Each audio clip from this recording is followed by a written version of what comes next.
Good morning everyone. कैसे हैं आप सभी? आई होप सभी बहुत अच्छे होंगे। Today is 13th of July 2023 और डे है थर्सडे। तो आज के हमारे जो 5 क्वेश्चन है वो करंट अफेयर्स से रिलेटेड होंगे। कुछ हिमाचल करंट अफेयर्स होगा, कुछ नेशनल इंटरनेशनल होगा और साथ ही जो वो हम लोग स्टैटिक जीके डिस्कस करेंगे ही। तो चलिए विदाउट डिले जो वो स्टार्ट करते हैं। ये सभी क्वेश्चन जो वो कम्युनिटी में जो वो पोस्ट कर दिए गए हैं। आप जो वो इस वीडियो को देखने के बाद वहाँ पे जो वो अटेम्प्ट करें ताकि आपका जो वो एक बार फिर से रिवीजन हो जाए और आपको हमेशा के लिए वो क्वेश्चन जो वो याद रहे। स्टार्ट करते हैं। फर्स्ट क्वेश्चन हमारा जो वो नेशनल इंटरनेशनल इंटरनेशनल से करंट अफेयर से रिलेटेड है, क्योंकि यहाँ पे पूछ रहा है कि Edgars Rinkevics sworn in as European Union first openly gay president, he sworn as president in which country. तो ये बोल रहा है कि एडगर्स रिंकेविक्स जो भी आदमी है, ठीक है, उसने जो वो शपथ ली थी यूरोपियन यूनियन के जो फर्स्ट ओपनली गे प्रेसिडेंट के रूप में जो उसने शपथ ली थी। मतलब कि ये यूरोपियन यूनियन का जो वो एक पहला गे प्रेसिडेंट, गे मतलब समलैंगिक प्रेसिडेंट जो वो रह चुका है। तो इसने हाल ही में जो वो किस कंट्री के प्रेसिडेंट की जो वो शपथ ली है, ये जो वो क्वेश्चन है, बड़ा इंटरेस्टिंग क्वेश्चन है। फर्स्ट ऑप्शन है हमारे पास ग्रीस। ग्रीस की अगर हम बात करें, ग्रीस को बोलते हैं यूनान। ग्रीस के जो भी कैपिटल है, चलिए इनकी कैपिटल की ही बात कर लेते हैं।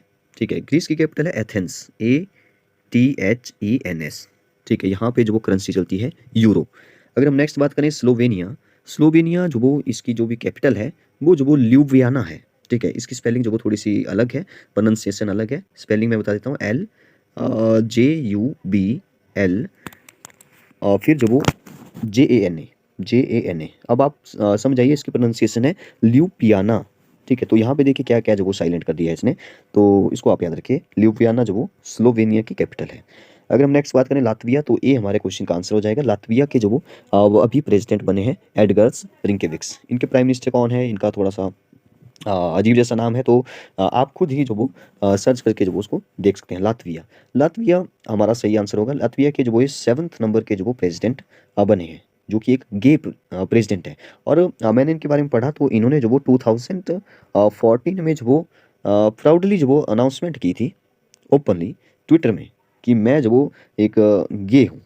ठीक है, तो हमारे जो भी लातविया के प्रेसिडेंट है वो है एडगर्स रिंकेविक्स। अगर हम बात करें लातविया की कैपिटल की, तो कैपिटल है यहाँ पे रीका। रीका जो वो लातविया की कैपिटल है। नेक्स्ट ऑप्शन है लक्समबर्ग। लक्समबर्ग जो हमारा एक कंट्री है, इसकी कैपिटल लक्समबर्ग सिटी ही है मेरे ख्याल से, क्योंकि देखिए जो हमने अभी पढ़ा स्लोवेनिया की जो कैपिटल है जैसे ल्यूबियाना है, तो वो जो वो लार्जेस्ट सिटी भी है इस कंट्री की। देखिए आमतौर पर ऐसा होता ही है कि जहाँ पे हमारी कैपिटल है वहाँ पे जो वो शहर बन ही जाता है, आसपास जो वो बहुत सारी कंस्ट्रक्शन होने लग जाती है। तो लार्जेस्ट सिटी जो वो बन जाती है, या लार्जेस्ट सिटी है वहाँ पे ही कैपिटल बनाई जाती है। ऐसे आप इसको याद रख सकते हैं। तो लक्समबर्ग सिटी ही इसकी मेरे ख्याल से कैपिटल है, आप चेक कर सकते हैं एक बार। हमारे इस क्वेश्चन का जो आंसर है वो हो जाएगा लातविया। ठीक है, क्या हो जाएगा, Latvia is the right answer. Next question पे आते हैं। नेक्स्ट क्वेश्चन जो वो हमारे हिमाचल प्रदेश से रिलेटेड है। In which district of Himachal Pradesh Bhuntar airport is situated. काफ़ी इंटरेस्टिंग क्वेश्चन है कि भुंतर एयरपोर्ट जो वो कहाँ पर है। अगर हम भुंतर एयरपोर्ट की बात करें तो ये हमारे हिमाचल प्रदेश में है। डिस्ट्रिक्ट जो वो कौन सी है, कुल्लू। ठीक है, एक ऑप्शन मैंने यहाँ पे डाला है धर्मशाला। धर्मशाला कोई डिस्ट्रिक्ट नहीं है, धर्मशाला एक कैपिटल है हमारी, जो कि कांगड़ा में है। और कांगड़ा हमारे हिमाचल का जो वो एक ऐसा जिला है जहाँ पे पॉपुलेशन सबसे ज़्यादा है। धर्मशाला हमारे हिमाचल की जो वो विंटर कैपिटल है और शिमला हमारे हिमाचल की समर कैपिटल है। इतना आपको पता होना चाहिए। अगर हम भुंतर एयरपोर्ट की बात करें तो इसके साथ ही जो वो आपको ब्यास नदी जो वो बहती हुई दिखाई देगी। ब्यास नदी जहाँ पे आजकल जो वो ठीक ठाक बारिश, वेदर कंडीशन ठीक नहीं है हमारे हिमाचल में, तो बारिश ज़्यादा होने के कारण जो वो बाढ़ आई हुई है। अब तो मेरे ख्याल से कल भी थोड़ा कम ही बारिश हुई है, तो अब थोड़ा मुझे लगता है कि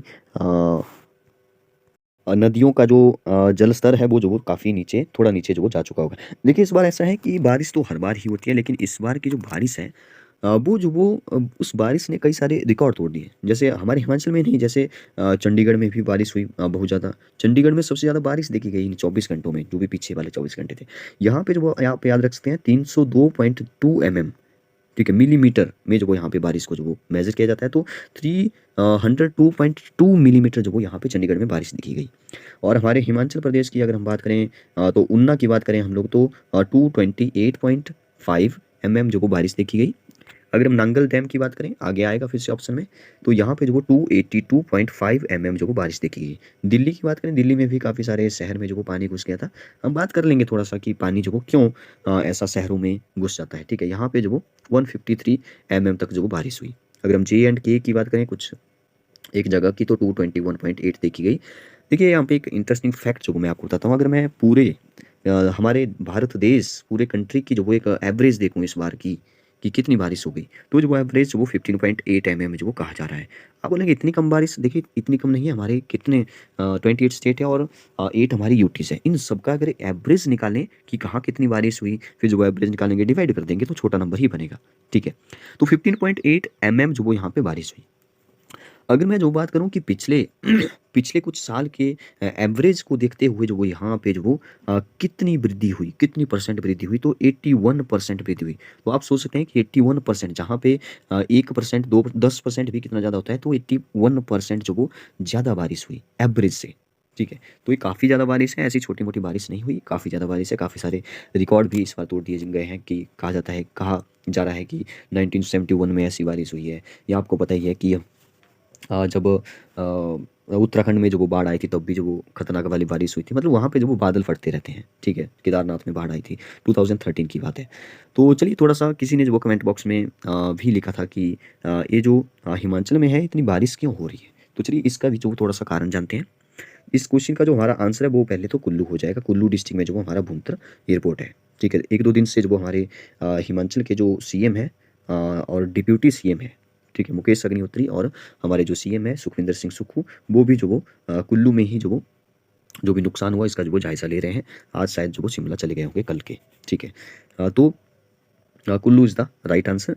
अब बात करते हैं कि बारिश जो वो थोड़ा सिंपल भाषा में जो वो मैं बता देता हूँ। मैं बिल्कुल भी डिफ़िकल्ट वर्ड नहीं ले रहा हूँ, जैसे कि low pressure, high temperature, Mediterranean sea में जो वो क्या हो रहा है, वेस्टर्न डिस्टर्बेशन क्या होता है। ठीक है, मैं सिंपल भाषा में जो आपको बता देता हूँ कि जैसे हमारा भारत है जो वो यहाँ पे ए है। मैं थोड़ा सा बनाने की कोशिश करता हूँ कि हमारा भारत जो वो ऐसे ऐसे ए है, मान लेते हैं थोड़ी देर के लिए भारत ए है। आपको पता है कि बारिश जो वो कैसे होती है। बारिश होती है क्योंकि हमारे यहाँ पे लैंड में से ही जो वो ऊपर की तरफ जो वो वाटर वेपर जो वो उड़ते हैं। क्यों उड़ते हैं? क्योंकि वो जो वो हल्के होते हैं। हल्के क्यों हो जाते हैं? क्योंकि वो गर्म हो जाते हैं। गर्म करने पर हर कोई चीज़ हल्की हो जाती है। जैसे कि आपने चूल्हे पे देखा होगा कि कोई बर्तन रखा है, उसमें पानी डाला है, पानी गर्म हुआ, हल्का हो गया तो ऊपर उठ गया, वेपर बन के ऊपर उठ गया। तो ऐसा ही हो रहा है। ठीक है, जहाँ पे नदी है वहाँ पे ज़्यादा उठेगा क्योंकि नदियों में पानी ज़्यादा है। जहाँ पे समुद्र है, जैसे यहाँ पे समुद्र है, हिंद महासागर, प्रशांत महासागर, ठीक है, तो यहाँ से वाटर ज़्यादा उठेगा। अब देखिए क्या हुआ। अब सिंपल भाषा में समझिए कि यहाँ पे समुद्र है, यहाँ जैसे मैं एग्जांपल ले रहा हूँ, यहाँ जैसे, ठीक है, इस एरिया में समुद्र है। मैं इसको रेड से बता रहा हूँ, ए वाला यहाँ पे समुद्र है मान लेते हैं। ठीक है, यहाँ पे समुद्र ही है वैसे भी। तो यहाँ से क्या हुआ कि अब सनलाइट पड़ी तो वेपर ऊपर उठे। ठीक है, अब ऊपर उठते हैं, वेपर ऊपर उठेंगे कहीं किसी भी जगह पे, तो ऊपर जाके क्या होगा, अब ऊपर कितनी जगह, कितने ऊपर जाके वो जो वो रुक जाएंगे। अब देखिए टेम्परेचर यहाँ पे ज़्यादा था तो ऊपर उठ गए, कितने ऊपर जाएंगे, जहाँ पे उनको जो वो टेम्परेचर कम हो जाएगा वहाँ से बारिश होना स्टार्ट हो जाएगी। जैसे बादल आपको दिखते हैं वो जो वो एक छोटे छोटे जैसे आपको गोले ओले बोलते हैं ना, हम लोग ओले पड़ते हैं, तो वो ऊपर बर्फ़ की फॉर्म में ही बादल होते हैं। अगर वहाँ पे टेम्परेचर जो वो एकदम से जो वो देखिए, अगर टेम्परेचर ज़्यादा है, ठीक है, तब तो ऊपर उठते रहेंगे। जहाँ पे टेम्परेचर की कमी होगी वहाँ पे बारिश हो जाएगी। ठीक है, अब बात ये है कि हवा चलने के कारण जो वो ये जो वो आगे पीछे तो जा सकते हैं, ऐसा नहीं है कि जहाँ से उठे वहाँ पे ही बारिश होगी। अब मान लेते हैं थोड़ी देर के लिए कि यहाँ से वेपर उठ रहे हैं और जो वो ये जो वो इस साइड जो वो मान लो हमारी जो हवा चली वो जो वो इस साइड चली। ठीक है, मैं इसको ना येलो से बता रहा हूँ कि हवा जो वो ऐसे चली। ठीक है, हवा ऊपर वाली साइड चली मतलब कि हमारे उत्तरी भारत के साइड चली, हिमाचल, जम्मू कश्मीर हो गया, हिमालयन रीजन के साइड जो वो बारिश लगी। ठीक है, उत्तर प्रदेश हो गया, उत्तराखंड हो गया, इस साइड जो वो दिल्ली हो गया, चंडीगढ़ हो गया, इस साइड जो वो ये हवा चली और यहाँ से ये जो हमारे बादल हैं वो जो वो उड़ करके इस साइड जो वो आने लगे और इसी के कारण जो वो बारिश होती भी है। ठीक है, हमारे उत्तरी भारत में ज़्यादा बारिश इसी के कारण होती है, जो नीचे से जो वो बादल आते हैं। ठीक है, हवा आ रही है नीचे से बादलों को लेकर के। तो यहाँ पे आपको पता है कि हिमालयन रेंजेस है। ठीक है। हिमालय रेंजेस का मतलब है हिमालय पर्वत है बहुत बड़े-बड़े। अब बड़े-बड़े पर्वत हैं तो अब हवा तो उनके ऊपर से नहीं जाएगी, बादल तो ऊपर से नहीं जा रहे हैं क्योंकि वो टकरा करके यहीं पे रह रहे हैं। टकरा करके क्या हुआ कि यहाँ पे ही एक प्रकार से वो इकट्ठा होने लगे क्योंकि आगे तो नहीं जा रहे हैं, हिमालयन रेंजेस है।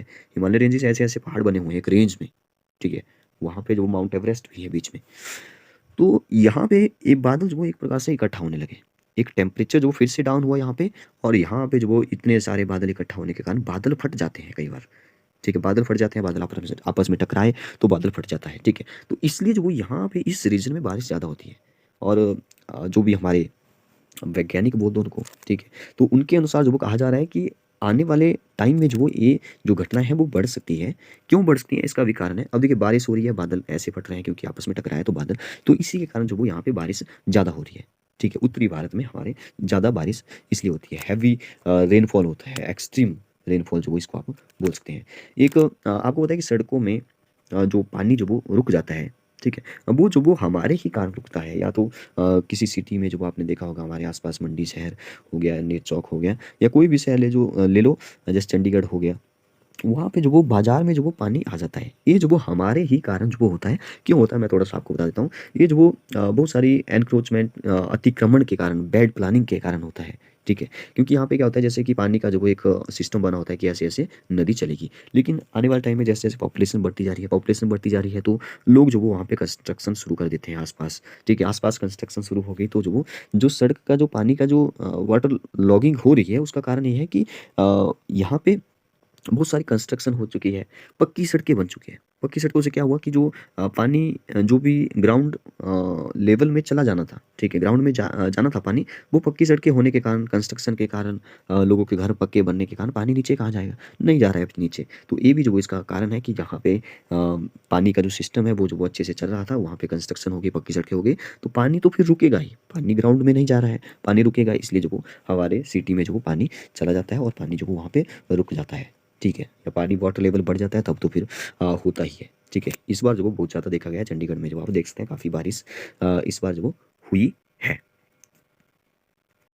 मतलब एक प्रकार से कहा जाता है कि ये जो वाटर लॉगिंग है, सड़कों में पानी रुक रहा है, मतलब तो ये जो वो हमारे ही हाथ में है इसको रोकना, ठीक है। बाकी तो नेचुरल है, जैसे बारिश हो रही है तो उसको तो हम लोग नहीं रोक सकते। ग्लोबल वार्मिंग भी हमारे कारण हो रही है, ग्लोबल वार्मिंग बढ़ती जा रही है, टेम्परेचर बढ़ता जा रहा है, तो टेम्परेचर बढ़ेगा, बारिश ज़्यादा होगी। आपको पता है टेम्परेचर बढ़ेगा, ग्लेशियर पिघलेंगे, तो जान माल का काफ़ी नुकसान हुआ इस बार। काफ़ी एक्सट्रीम रेनफॉल देखने को मिली, काफ़ी सारे रेनफॉल इवेंट जो वो इस बार खतरनाक वाले देखने को मिले। तो कहा जा रहा है कि आने वाले टाइम में जो बढ़ सकते हैं, लेकिन हमारे हाथ में भी जो वो ऐसा बोला जा सकता है कि 20-30% जो वो हमारे हाथ में भी है इसको कंट्रोल करना। तो जितना हो सके उतना जो वो हम लोग को जो वो कोशिश करनी चाहिए। तो चलिए हमारे इसमें तो ज़्यादा हमने डिस्कस कर लिया। हमारे इस क्वेश्चन का आंसर तो कुल्लू हो जाएगा। कुल्लू में जो वो हमारा भुंतर एयरपोर्ट है, भुंतर में जो वो एक पार्वती रिवर भी आती है, जिसमें भी काफ़ी इस बार जो वो बहाव काफ़ी जो जल स्तर है वो जो वो काफ़ी ज़्यादा देखने को मिला। वहाँ से भी का मतलब बादल जो वो वहाँ पे फट जाते हैं तो वहाँ पे एकदम से पानी का बहाव जो वो पानी जो वो आता है, ठीक है। तो ये नदी भी जो वो भुंतर के पास ही जो वो हमारे ब्यास नदी में मिलती है। ब्यास नदी आती है ब्यास कुंड से, रोहतांग दर्रे से, और हमारी मंडी में भी इसने तबाही मचा के रखी है, आगे जा कर के आगे भी निकल जाती है, ठीक है। तो चलिए फिर नेक्स्ट क्वेश्चन पे आते हैं। नेक्स्ट क्वेश्चन है हमारा, which is the longest railway line of Himachal Pradesh. तो हिमाचल प्रदेश की सबसे बड़ी रेलवे लाइन की जो वो यहाँ पे बात हो रही है। सबसे पहला ऑप्शन है यहाँ पे कालका शिमला, ठीक है। ये जो कालका शिमला है ये जो वो लगभग 96 किलोमीटर है। आप याद रखिए, क्वेश्चन डायरेक्ट पूछ सकता है। अगर इसकी इनॉग्रेशन की बात करें तो 1903 आप याद रखिए, लॉर्ड कर्जन के टाइम, क्योंकि आपको पता है कि बंगाल का विभाजन 1905 में होता, तो उस टाइम जो वो लॉर्ड कर्जन ही तो ये जो वो गवर्नर थे, लॉर्ड कर्जन, ठीक है। एलसी मैंने लिख दिया। अगर बात करें यहाँ पे क्वेश्चन पूछता है कि कालका शिमला रेलवे लाइन जो भी है यहाँ पे सबसे लंबी सुरंग, सबसे लंबी टनल कौन सी है, तो जो वो बरोग बरोग टनल है, बरोग में, बरोग जो वो टनल जो वो सोलन में है, ठीक है। तो ये आप याद रखिए। यहाँ यूनेस्को की हेरिटेज साइट में भी जब इसको शामिल किया था, कब किया था ये क्वेश्चन भी बनता है, 2008 में जो यूनेस्को ने जो अपनी हेरिटेज साइट में जो इसको शामिल किया है। नेक्स्ट बात करते हैं हमारे नंगल उन्ना चारलू, ठीक है। अगर हम इसकी बात करें तो ये जो काफ़ी छोटी रेलवे लाइन है, ज़्यादा बड़ी नहीं है, क्योंकि आपने इसके बारे में सुना भी नहीं होगा। अगर आप मंडी के आसपास है तो आपने पठानकोट जोगिंदरनगर सुना होगा। हाँ, आप जहाँ मर्जी कहें, कालका शिमला आपने सुना होगा, क्योंकि ये जो काफ़ी पुरानी रेलवे लाइन है, तो काफ़ी मतलब कि इंटरेस्टिंग भी है, काफ़ी बड़ी बड़ी यहाँ पे सुरंगें भी हैं, ठीक है, और क्वेश्चन भी यहाँ से पूछते रहते हैं, तो आपने इसके बारे में तो सुना होगा। ये जो वो लगभग 33 किलोमीटर के आसपास जो वो है, और ये जो वो 1991 में जो वो ओपन हुई थी। अगर हम बात करें नेक्स्ट पठानकोट टू जोगिंदरनगर, तो यही हमारे क्वेश्चन का आंसर हो जाएगा। ये हमारे हिमाचल की सबसे बड़ी रेलवे लाइन है। जब भी आप जो वो जोगिंदरनगर साइड जाएंगे तो आपको जो वो वहाँ पे ये लाइन जो वो दिखाई देगी। ये कितनी किलोमीटर है? ये जो वो लगभग 113 किलोमीटर जो वो इसकी लंबाई है। तो इसको आप याद रखिए, वेरी वेरी इंपॉर्टेंट क्वेश्चन। चलिए नेक्स्ट क्वेश्चन पे आते हैं। हाँ, अगर हम थोड़ा सा मंडी के बारे में डिस्कस करें तो मंडी को जो वो छोटी काशी कहा जाता है, पूछा जाता है एग्जाम में, छोटी काशी किसको कहा जाता है? मंडी शहर की स्थापना जो वो अजबर सेन, ये जो हमारी जोगिंदरनगर है जो वो मंडी में ही पड़ता है, तो मुझे लगा कि मंडी के बारे में आपको कुछ बेसिक बातें पता होनी चाहिए। अजबर सेन ने जो वो मंडी शहर की स्थापना की थी, और यहाँ पे शिवरात्रि का मेला भी लगता है। यहाँ पे बहुत सारे प्रसिद्ध मंदिर भी है, श्यामा काली मंदिर है, भूतनाथ मंदिर भी मंडी में स्थित है, तो बहुत सारे मंदिर और भी मंडी में स्थित है। नेक्स्ट क्वेश्चन पे आते हैं। नेक्स्ट क्वेश्चन कहाँ चला गया? यस, यहाँ पे Karol Tibba is situated in which district of Himachal Pradesh? Karol Tibba जो वो कहाँ पे है हिमाचल प्रदेश में? तो जो वो हमारे सोलन डिस्ट्रिक्ट में है। कहाँ पर है? सोलन डिस्ट्रिक्ट में करोल टिब्बा है। अगर हम सोलन के बारे में थोड़ा सा डिस्कस कर लें तो सोलन का जो मुख्यालय है, हेडक्वार्टर है, वो सोलन में ही है।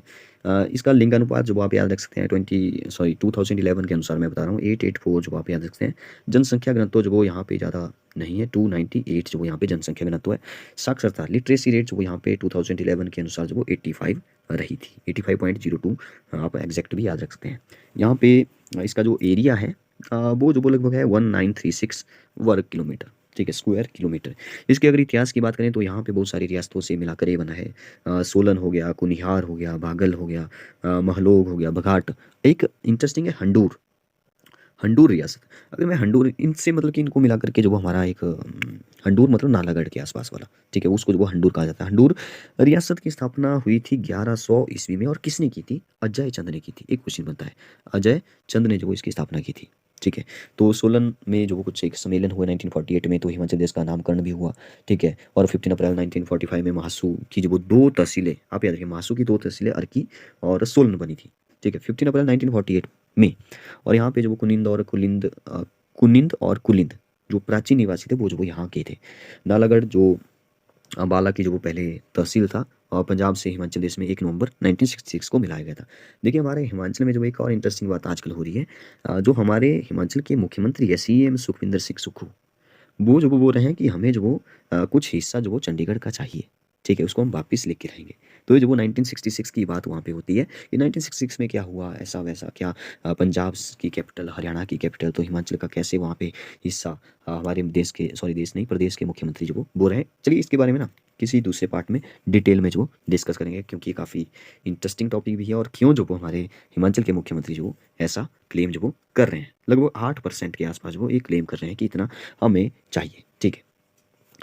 तो फिर 1 सितंबर को आपको बताया, 1 सितंबर 1972, 1 सितंबर 1972 को क्या हुआ कि फिर से पुनर्गठन हुआ, और शिमला और मासू से सोलन जिले का निर्माण हुआ था, ठीक है। और नामकरण जो वो सोलन का, सोलन कैसे पड़ा ये भी आपको पता होना चाहिए। सुलनी माता है वहाँ पे, जिनके बारे में हमने जो किसी पिछले पार्ट में ही सुलनी माता मंदिर के बारे में बात की थी। सुलनी माता का मंदिर सोलन में है, ठीक है। तो इन्हीं में जो वो यहाँ पे एक मेला भी लगता है, मेरे ख्याल से जून जुलाई में लगता होगा, शायद जून में जो वो मेला लगता है, तो इन्हीं के सुलनी माता के नाम पर ही इसका नाम जो सोलन पड़ा। अगर हम सोलन की जो और कुछ खास बातें बताएं तो बद्दी, बद्दी आप याद रखिए, बद्दी हिमाचल प्रदेश का एक बहुत बड़ा, सबसे बड़ा बोल सकते हैं, सबसे बड़ा इंडस्ट्रियल सिटी जो इसको कहा जाता है, औद्योगिक शहर। यहाँ पे बहुत सारे सीमेंट प्लांट भी है, दाड़लाघाट आपने सुना होगा, अमूजा सीमेंट की यहाँ पे फैक्ट्री है। नवोदय स्कूल भी है कुनिहार में, ठीक है। कसौली हो गया, सवाथू हो गया, केंद्रीय विद्यालय, सेंट्रल विद्यालय भी यहाँ पे है, ठीक है। और यहाँ पे ही सोलन में ही सबसे ऊंचा क्रिकेट का मैदान भी है, वो चायल में है, चायल, ठीक है, मिलिट्री स्कूल है यहाँ पे। तो यहाँ पे और भी बहुत कुछ है, तो ये आपको पता होना चाहिए। Solan is the right answer. Karol Tibba situated in which district? Solan. चलिए नेक्स्ट क्वेश्चन पे आते हैं। नेक्स्ट क्वेश्चन है भाई दो ना भाई दो। ये हमारा लास्ट क्वेश्चन है, अच्छा क्वेश्चन है, इंटरेस्टिंग है, पूछा जा चुका है पहले, एक्सपेक्टेड क्वेश्चन है। भाई दो ना भाई दो movement is considered extension of which movement? ये हो रहा है कि भाई दो ना भाई दो, मतलब कि एक नारा आप इसको बोलते हैं कि ना भाई कुछ देगा ना पाई, मतलब कि पैसे से कुछ होने वाला है, ठीक है। तो ये जो वो किस मूवमेंट को जो वो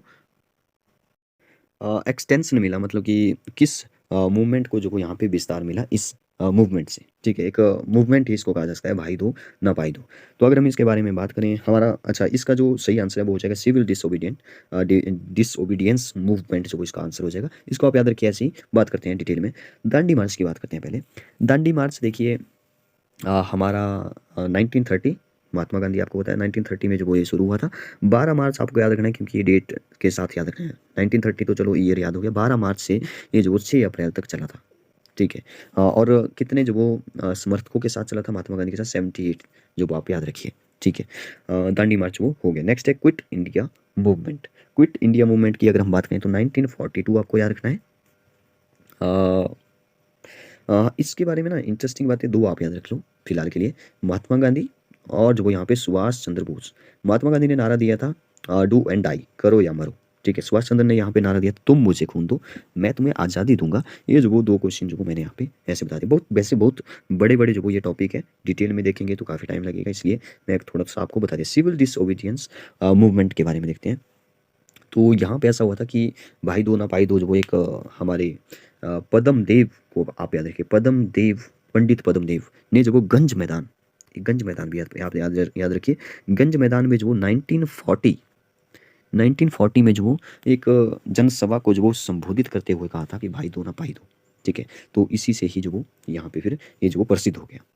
तो हमारे इस क्वेश्चन का आंसर है सिविल डिसओबीडियंस मूवमेंट। तो इसी के साथ जो वो दिस इज द एंड।